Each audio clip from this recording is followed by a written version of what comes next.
May nagbubulungan, may nagtatago. Sa bawat sulok ng parke, sa likod ng bawat puno, may mga taong nag-uusap ng pabulong. Ang mga mata nila'y nagmamasid, nagtatago sa mga anino. Ang mga bulong na ito ay tila mga alingaungaw ng nakaraan, mga lihim na hindi pa nabubunyag. Isang lihim na matagal nang nakakubli. Isang daang matagal nang hindi tinatahak, isang pintuang matagal nang nakasara. Ang mga lugar na ito ay puno ng misteryo, mga alaala ng nakaraan na tila ba nag-aantay lamang na muling mabuksan. Isang katotohanan na naghihintay ng tamang panahon. Ang araw ay sumisikat at lumulubog, ang oras ay patuloy na tumatakbo. Ngunit ang mga lihim na ito ay nananatiling nakatago, naghihintay ng tamang sandali upang muling lumitaw. Ang bulong ay tungkol sa isang anak. Isang batang naglalaro mag-isa, nag-iisip sa ilalim ng mga puno, nakatingin sa kalangitan. Ang kanyang mga mata ay puno ng katanungan. Mga tanong na hindi pa nasasagot. Anak na ipinagkait ng tadhana. Anak ni Nora Aunor, isang ina na nagdurusa, nag-iisa sa tabi ng lawa, naglalakad sa dalampasigan. Ang kanyang puso ay puno ng pangungulila, ang kanyang mga mata ay puno ng luha. At si John Rendez ang ama. Isang ama na nag-iisip, nagmamasid sa dagat, nag-iisa sa parke. Ang kanyang isip ay puno ng alaala, mga alaala ng isang pag-ibig na minsang naging buo. Kilala ng buong Pilipinas ang pag-ibig ni Nora at John. Isang pag-ibig na puno ng saya at tawanan, mga sandaling hindi malilimutan. Ang kanilang pagmamahalan ay naging inspirasyon sa marami, isang kwento ng pag-ibig na tumatak sa puso ng bawat Pilipino. Isang pag-ibig na sinubok ng panahon, sa bawat paglipas ng panahon, sa bawat pagbabago ng panahon, ang kanilang pag-ibig ay nanatiling matatag. Ang kanilang mga kamay ay magkahawak, ang kanilang mga puso ay magkasama, ng mga taong lumipas, nanatili silang magkaibigan. Sa kabila ng lahat ng pagsubok, ang kanilang pagkakaibigan ay nanatiling buo. Ang kanilang mga tawa ay patuloy na naririnig, ang kanilang mga alaala ay patuloy na nabubuhay. Ngunit may katotohanan kayang mas malalim pa sa kanilang pagkakaibigan. Sa likod ng kanilang mga ngiti, sa likod ng kanilang mga pag-usap, may mga lihim na hindi pa nabubunyag. Ang kanilang mga mata ay puno ng mga tanong. Ang kanilang mga puso ay puno ng mga lihim. Sa likod ng mga ngiti at mga pelikula, may mga lihim na nakatago.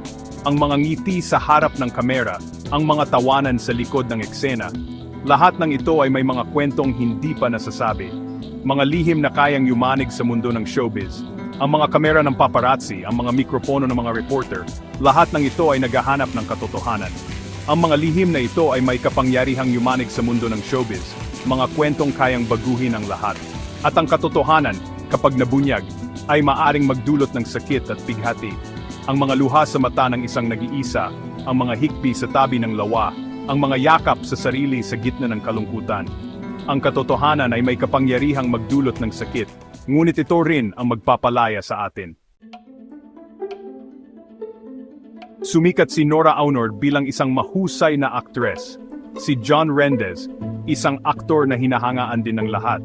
Nagtagpo ang kanilang landas sa isang pelikula.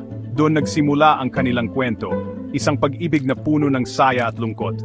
Naging bukas si Nora sa kanyang nararamdaman para kay John. Ngunit hindi naging madali ang kanilang relasyon. Maraming pagsubok na dumating.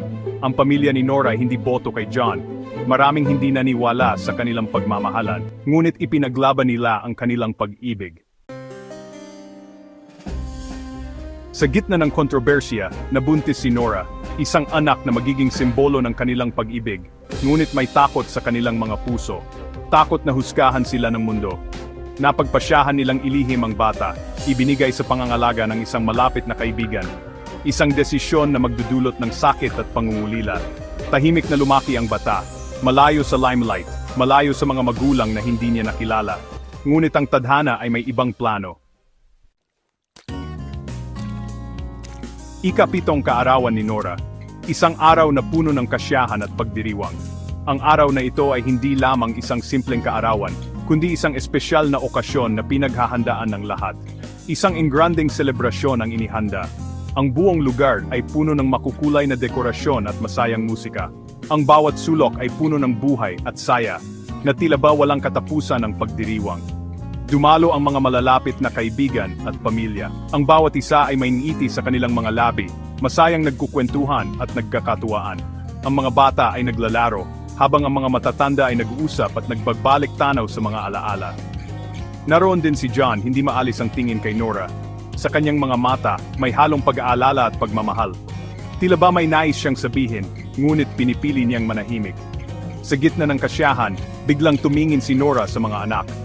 Ang kanyang mga mata ay puno ng pagmamahal, ngunit may bakas ng lungkot. Tila ba may bumabagabag sa kanyang isipan. May lungkot at pagsisisi sa kanyang mga mata.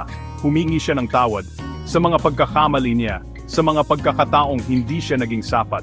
Ang kanyang boses ay nanginginig, puno ng emosyon. Sa mga lihim na kanyang itinago, nagulat ang lahat. Ang mga bisita ay nagtinginan sa isa't isa, hindi makapaniwala sa kanilang naririnig. Ang kasiyahan ay biglang napalitan ng katahimikan. Ano ang lihim na tinutukoy ni Nora? Ang bawat isa ay nagtataka, naghihintay ng kasagutan. Ang mga mata ni Nora ay puno ng kirot, tila ba may mabigat na pasanin sa kanyang dibdib.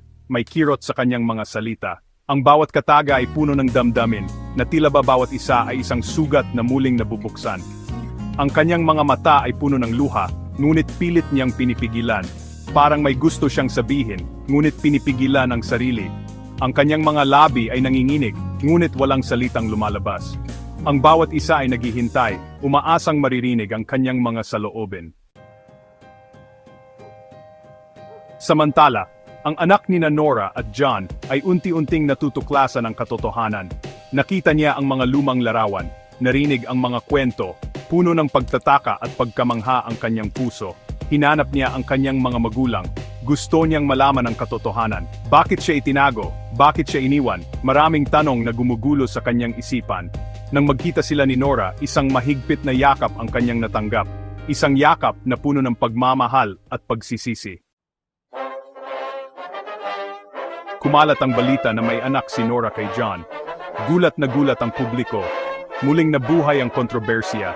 May mga nanghusga, mayroon din naman na umunawa. Naging mahirap para sa anak ni Nora at John ang biglaang atensyon. Hindi siya handa, ngunit unti-unti siyang natutong tanggapin ang katotohanan. Sa kabila ng lahat, pinili ni Nora na ipaglaban ang kanyang anak. Ipinakilala niya ito sa publiko. Humingi siya ng pangunawa at pagmamahal. Lumipas ang mga taon. Unti-unting humupa ang kontrobersya. Naging mas malapit ang anak sa kanyang mga magulang, lalo na kay Nora. Ngunit may sakit na pala si Nora. Isang lihim na kanyang itinago sa lahat. Ayaw niyang mag-alala ang mga mahal niya sa buhay. Nang malaman ni John ang kalagayan ni Nora, labis ang kanyang pagkalungkot. Iniwan niya ang lahat para makasama si Nora sa huling sandali. Sa huling hininga ni Nora, kapiling niya ang mga mahal niya sa buhay. Ang kanyang mga anak, mga apo at mga kaibigan ay nagtipon-tipon upang magpaalam sa kanya. Sa bawat yakap at halik, ramdam ang pagmamahal at pag-aalaga na iniwan niya sa kanila. Ang kanyang mga anak, si John, at ang anak nila na matagal niyang itinago, ay naroon din, nagkakaisa sa pagdadamhati at pag-alaala sa kanilang ina. Ang kanyang mga anak, si John, at ang anak nila na matagal niyang itinago. Sa mga sandaling iyon, nagbalik tanaw sila sa mga alaala ng kanilang kabataan, mga kwentong puno ng saya at lungkot, mga aral na natutunan mula sa kanilang ina. Ang bawat isa ay may kanya-kanyang kwento ng pagmamahal at sakripisyo ni Nora na nagbigay ng inspirasyon sa kanilang lahat. Bago siya nalagutan ng hininga, tumingin siya sa kanyang mga anak. Sa kanyang mga mata, nakita nila ang walang hanggang pagmamahal at pag-asa. Ang kanyang mga huling salita ay puno ng kahulugan at pagmamahal. Mahalin niyo ang isa't isa, ang kanyang huling habilin. Patawarin niyo ang nakaraan at magpatuloy sa pagmamahalan. Mahalin niyo ang isa't isa, ang kanyang huling habilin. Patawarin niyo ang nakaraan. Ang mga salitang ito ay nagbigay ng lakas at inspirasyon sa kanyang pamilya upang magpatuloy sa buhay. Sa bawat yakap at halik, naramdaman nila ang presensya ni Nora na parang hindi siya nawala. Ang kanyang mga aral ay naging gabay nila sa bawat hakbang. Sa pagpanaw ni Nora, naiwan ang isang malaking puwang sa puso ng mga Pilipino.